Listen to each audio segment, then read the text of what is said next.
Boa noite, irmãos.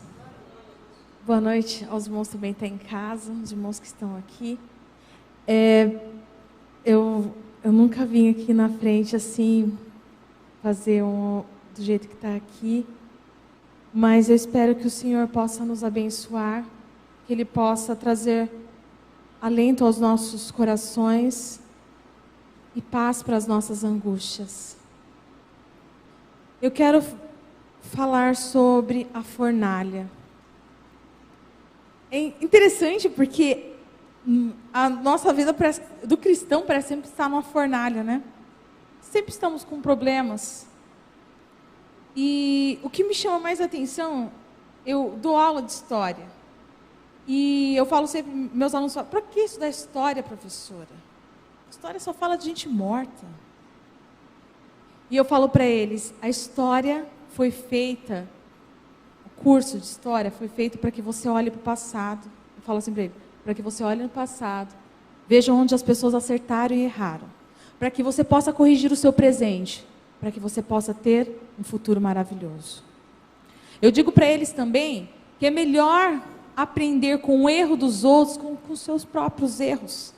Diz um sábio que é melhor nós vermos o que o outro errou, não fazer, porque a gente está vendo as consequências do outro. E assim nós possamos acertar e ser felizes. Você não precisa errar para saber que uma coisa não vai ser boa para você, ou fazer algo que não é bom. Quando você sabe da história, você fala, por ali eu não vou passar. Porque ele fez assim.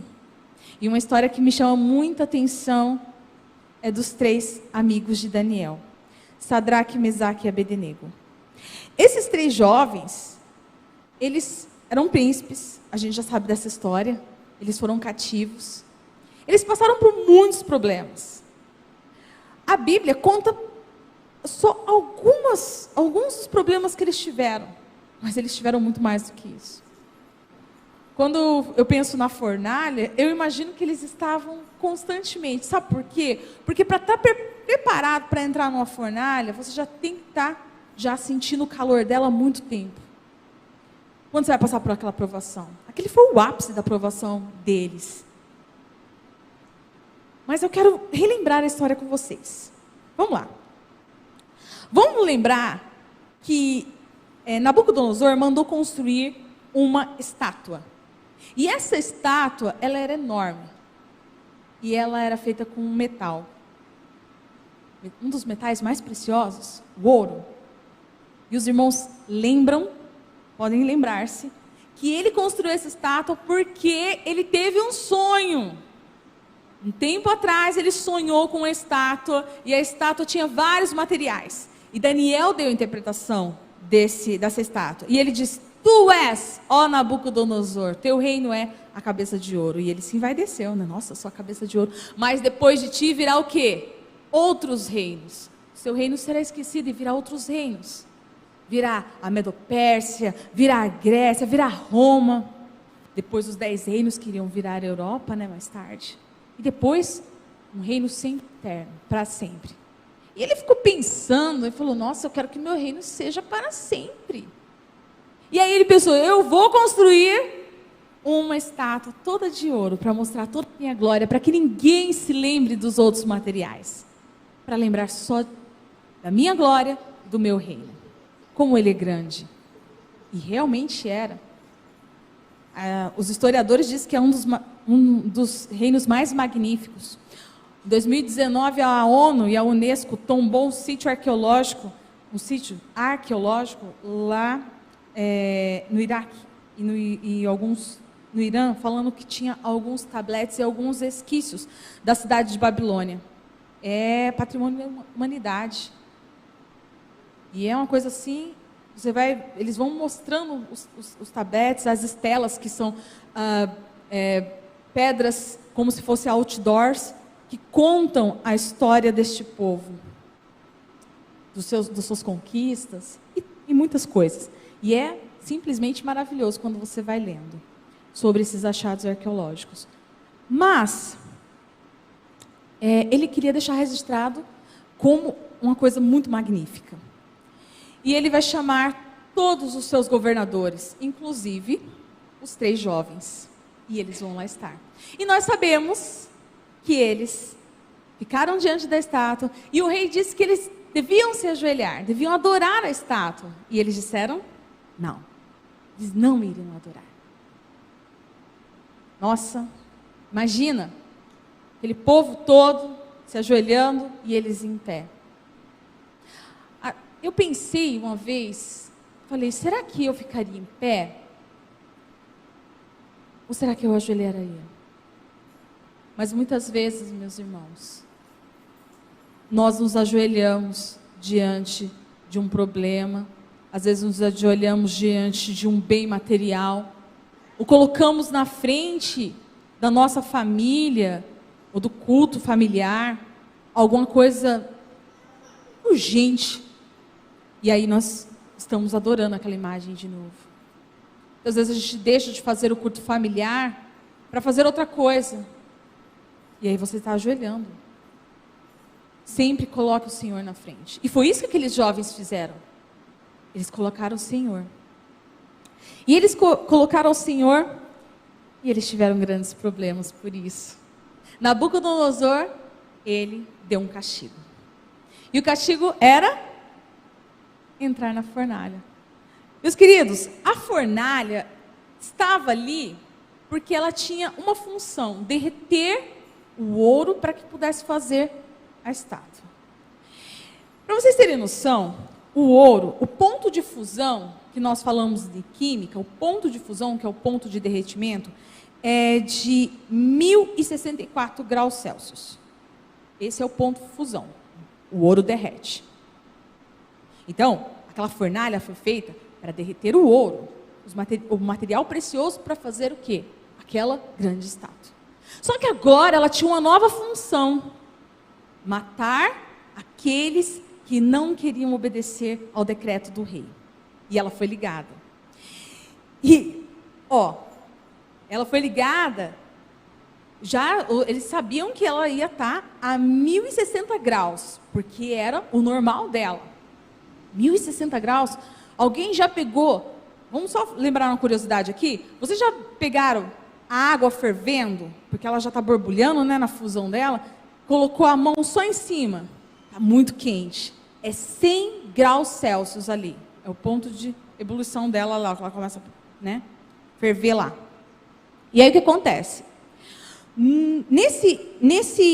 Nessa história, diz no versículo 19, assim, então Nabucodonosor encheu-se de fúria e, transtornado o aspecto do seu rosto, contra Sadraque, Mesaque e Abednego, ordenou que acendesse a fornalha, mas não em 1064 graus, 7 vezes mais do que se costumava fazer. Eu fiz as contas, 7 vezes mais dá 7.448 graus Celsius. Em geografia, eu também uso esse esqueminha aqui de fusão, de derretimento de rocha, metais e do próprio ouro. E eu falo para os meus alunos uma curiosidade. Vocês sabiam que a superfície do Sol, os cientistas, eles fizeram uma análise e disseram que a temperatura é de 5.778. A fornalha que Sadraque, Mesaque e Abednego iam ser jogados lá dentro, cair lá, era de 7.448. Nossa, muito mais quente que a superfície do Sol. E mesmo assim, eles não retrocederam. E aí? Eu pensei, e aí, Carla? Será que você retrocederia? Será que você iria para trás? Mas aí eu vi que você não precisa de uma fornalha para retroceder muitas vezes. E é triste pensar nisso, sabe? Eu queria chamar a atenção para o versículo 25. Porque muitas vezes nós não retrocedemos. Mas a vida nos coloca todos os dias numa fornalha. Quando eu falei no começo do nosso sermão, parece que a vida do crente só vive na fornalha. Só vive na fornalha, um problema atrás do outro. E eu fiquei pensando, Senhor, que será? Mas aí, eu fazendo o sermão, mas a fornalha foi feita para o ouro, não foi feita para qualquer outro material. Aqueles rapazes eram ouro. Para o Senhor, era o metal mais precioso. Para Nabucodonosor, aquele ouro que foi feito, aquele era para ele o mais precioso. Para Deus, o mais precioso estava ali. E o mais precioso tinha sido jogado na fornalha. Cada um de vocês são jogados todos os dias na fornalha. Porque vocês são ouro. E Deus quer purificar vocês. Todos os dias. Aí você me fala, Carla, mas cada problema que eu entro, cada coisa é um problema que eu tenho de financeiro, é um problema de relacionamento, é um problema com o filho, é problema na igreja, é problema com o irmão, é problema lá no meu serviço. Mas esses problemas é para que você possa virar o ouro que Deus quer. Mas, Carla, é tão difícil. Mas olha o versículo 25, vamos lá. Versículo 25.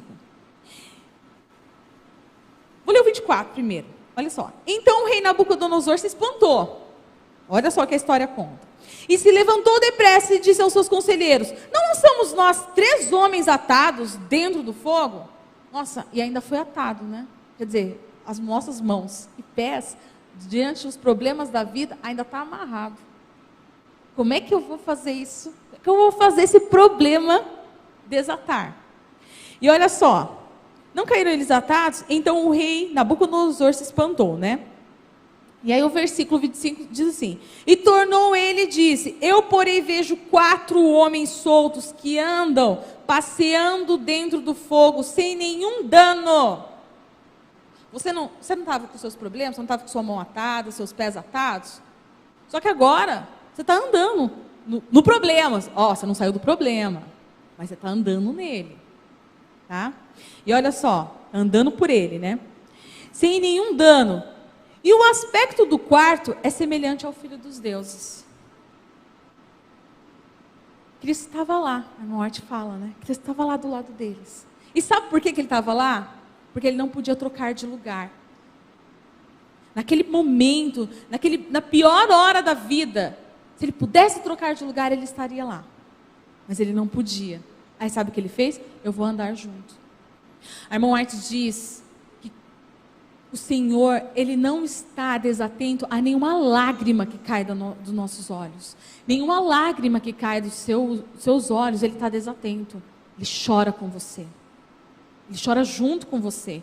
E está lá do seu lado, sofrendo. Porque ela fala assim, Ele conhece, o desejado diz, que Ele conhece cada problema, porque Ele sofreu cada problema. Cada problema que você sofre, ele não está, ele sofreu o mesmo, do mesmo modo, do mesmo jeito, ou se não pior. E se ele pudesse trocar naquele momento com Sadraque, Mesaque e Abednego, ele tinha trocado. Sabe por quê, meus irmãos? Porque quando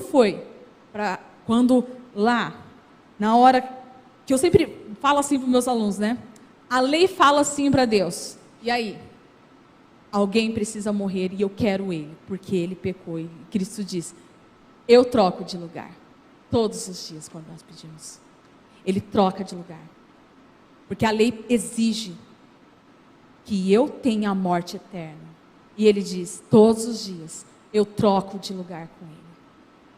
Cristo troca todos os dias por nós lá na cruz. Minha mãe dizia assim, Carla, cada vez que você peca, você crucifica Cristo. Realmente.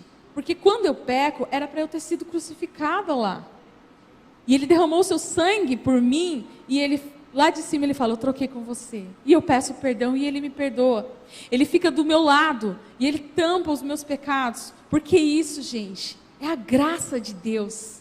E foi isso que Sadraque e Mesaque, eles tiveram lá dentro da fornalha. Eles sentiram a graça do Senhor, a graça que salva. E nós devemos todos os dias estar com essa graça que salva e entendermos esse amor. Todos os dias Ele troca de lugar por nós. E que Ele, se não puder trocar a sua aflição naquele momento, Ele está aqui. E eu sei que Ele está aqui do meu lado também. Porque todos os dias eu passo por aflições. E sei que você também passa. E Ele está do meu lado, porque Ele não pode trocar. Mas aí eu sinto o amor dEle. Porque, por exemplo, quando meu filho está doente, eu queria trocar de lugar com ele. E é isso que Deus fica do meu lado, porque Ele também queria trocar de lugar comigo, para que eu não sofresse. E Ele também não quer que você sofra. Então Ele diz, eu estou na fornalha andando com você. E se o mundo atou as suas mãos e os seus pés, eu vou fazer você andar por ele. Por esse fogo que quer te purificar. E que Deus possa abençoar. E que Deus possa dar todas as bênçãos para você. E que possa trazer conforto e paz. Para que quando você, ou alguém que você conheça, tiver com problemas, você fale, ele queria trocar de lugar com você, mas ele não vai. Porque ele não pode agora. Nesse momento. Mas ele está aqui, do seu lado, chorando, do mesmo jeito. E que Deus possa nos abençoar e dar a graça. Amém.